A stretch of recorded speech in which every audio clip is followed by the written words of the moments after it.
Baik, Assalamualaikum warahmatullahi wabarakatuh. Selamat pagi anak-anakku semua kelas 12 yang Bu Rati cintai. Sebelum kita memulai pelajaran, alangkah baiknya kita berdoa terlebih dahulu ya, agar ilmu yang kita pelajari dengan pembelajaran daring ini bisa bermanfaat. Berdoa mulai. Berdoa selesai. Baik, meskipun lewat pembelajaran daring lagi, semoga kita bisa tidak mengurangi proses pembelajaran dari bab 1 sampai terakhir yang kita pelajari ya. Kalian sudah kelas 12 ya. Semoga nanti ilmu-ilmu yang disampaikan oleh Bapak Ibu guru meskipun dengan pembelajaran daring juga bisa terserap dengan baik gitu.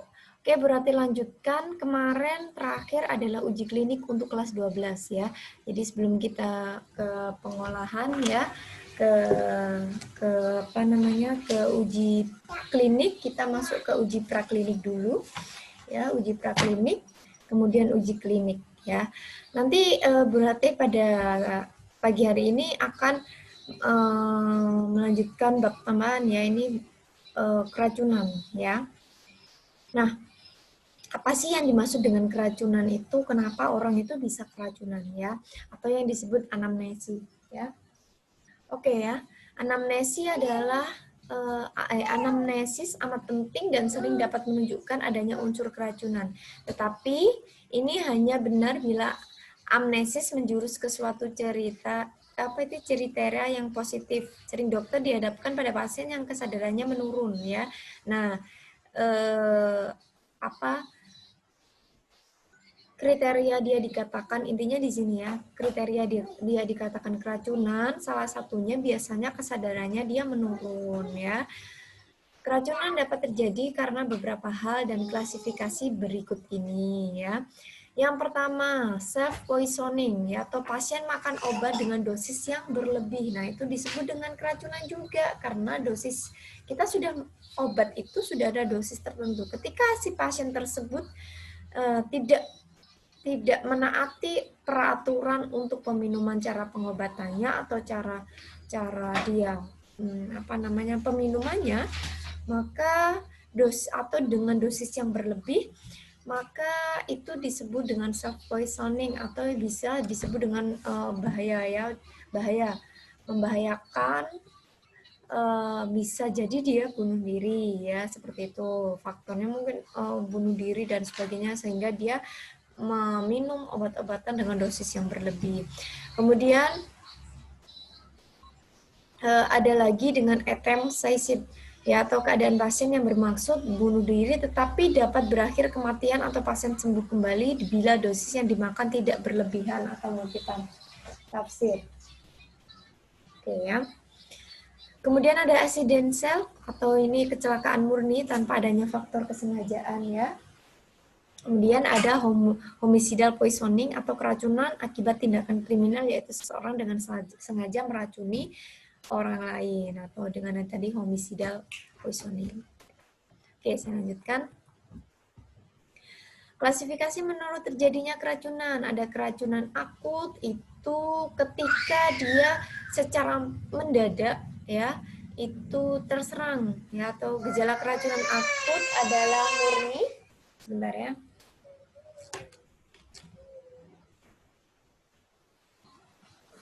Oke ya, saya lanjutkan.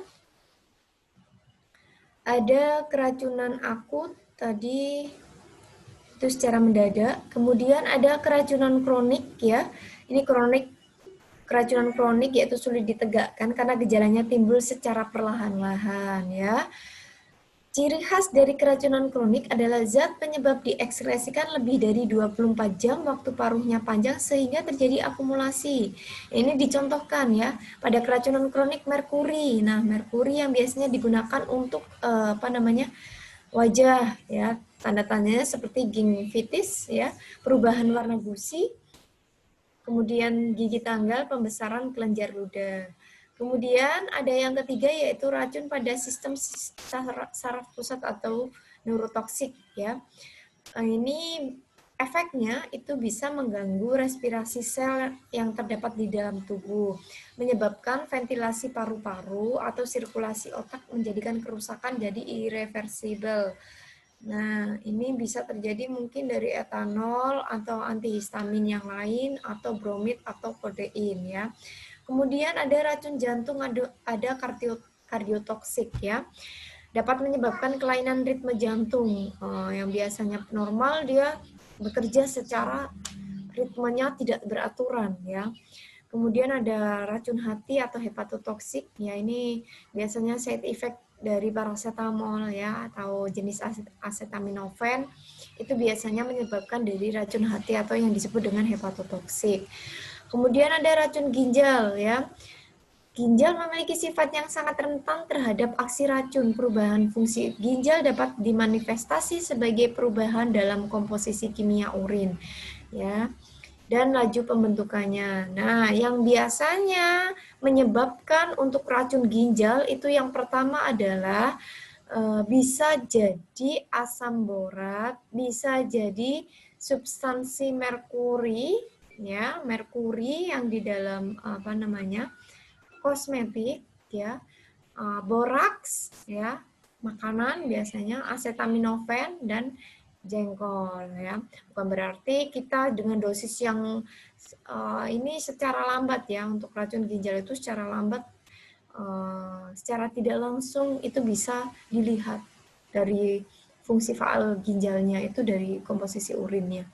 Kemudian ada darah dan atau hematopoietik atau biasanya ini obat-obatan larutan dari industri venom dapat menghasilkan anemia hemolitik. Nah, ini keracunan di dalam Nah, ini klasifikasi berdasarkan jenis bahan kimia. Alkohol, etanol merupakan golongan alkohol penyebab depresi SSP. Keracunan etanol menyebabkan pasien cenderung pada trauma dan kondisi kekacauan metabolik yang sering terlihat pasien alkoholik. Jadi, peminum alkohol secara langsung ya menyebabkan terjadinya, mungkin bisa jadi side effect-nya adalah keracunan ya. Kayak gitu, seperti gejalanya mual, muntah, atau depresi dari SSP atau sistem saraf pusatnya. Kemudian ada lagi fenol ya, menyebabkan denaturasi protein di dalam tubuh atau fenol ini bersifat juga korosif, bukan hanya sebenarnya jenis-jenis alkohol ini ketika dia diminum secara terus-menerus, dia akan mengakibatkan korosif di dalam tubuhnya. Nah, ini korosif tidak terhadap mata, kulit, dan saluran pernafasan. Kemudian ada lagi logam berat. Nah, logam berat semuanya tidak boleh ya.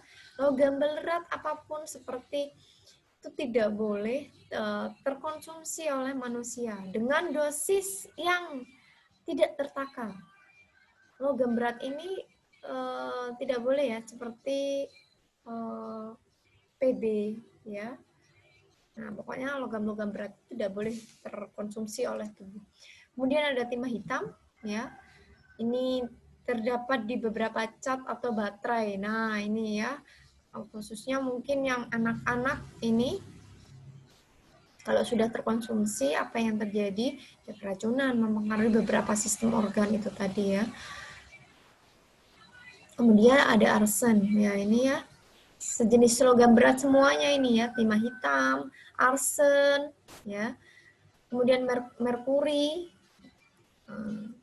Ini penyebab atau jenis keracunan ya. Keracunan obat-obatan karena kesalahan pada dosis ya yang pertama ya.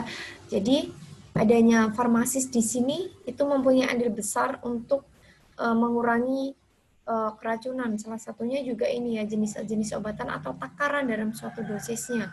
Kemudian ada keracunan bahan kimia ya, keracunan bahan kimia seperti zat-zat kimia ya tadi, alkohol, etanol, kemudian metanol, kemudian ada lagi yang membuat sejenis analgesik itu kloroform. Jadi semuanya itu harus diwaspadai ya. Kloroform kalau dihirup sama manusia itu juga akan mengalami korosif juga. Nah, ini keracunan makanan seperti susu basi, ya.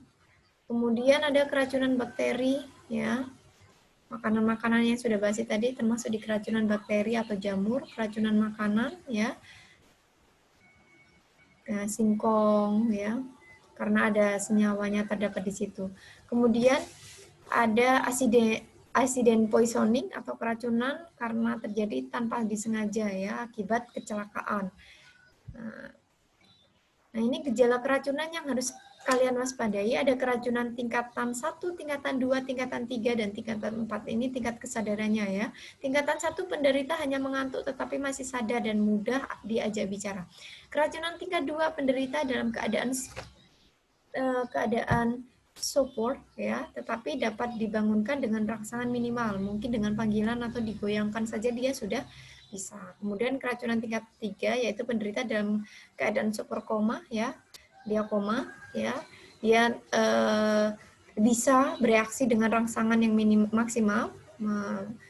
Kemudian keracunan tingkat 4 ini tak ada sedikit atau yang disebut dengan koma itu ya. Nah, gejala pada respirasi penderita keracunan, ya banyak keracunan ini karena biasanya terjadi di reaksi saluran nafas, ya. Kemudian ada tekanan darah dan denyut jantungnya, ya. Terus kejang, terdapat kejang. Kemudian kalau dia dibuka refleks matanya, itu gejala pupilnya itu tidak bisa bereaksi. Kemudian ada keabnormalan di usus jantung ya. Nah, ini nanti ya peranan laboratorium harus dijelaskan.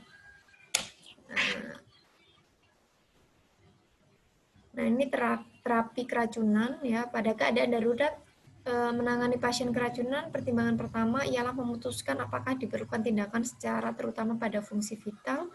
Ya, ini laboratorium dulu ya, dilihat gagal nafas, mungkin dia ada shock dan sebagainya. Nah, ini kalau shock berarti ya diobati ya shocknya itu pasien mungkin ditambahkan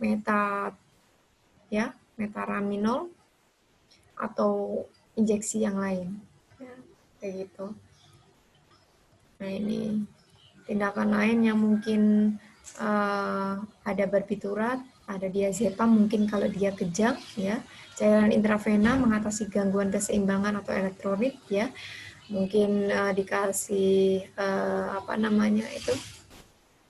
infus, kemudian ada dikombinasikan mungkin dengan antibiotik.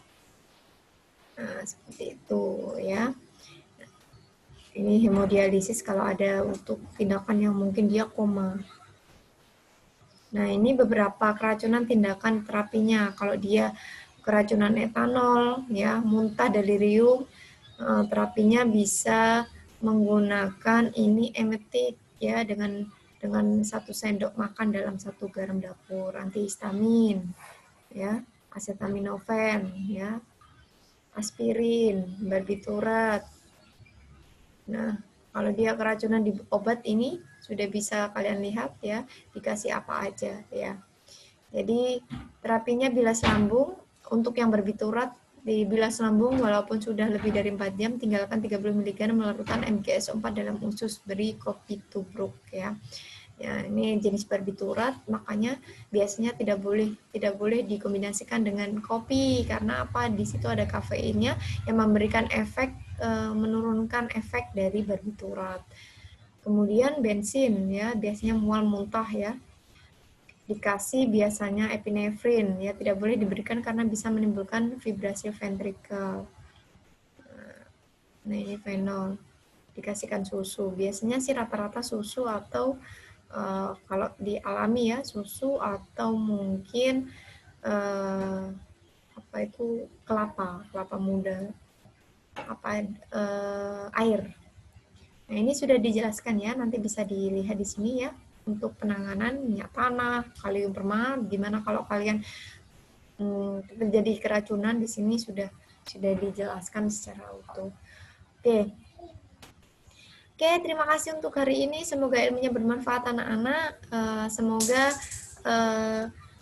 Semoga pembelajaran daring kali ini bisa terserap ilmunya dengan baik. Saya akhiri dulu pembelajaran pagi hari ini. Wassalamualaikum warahmatullahi wabarakatuh.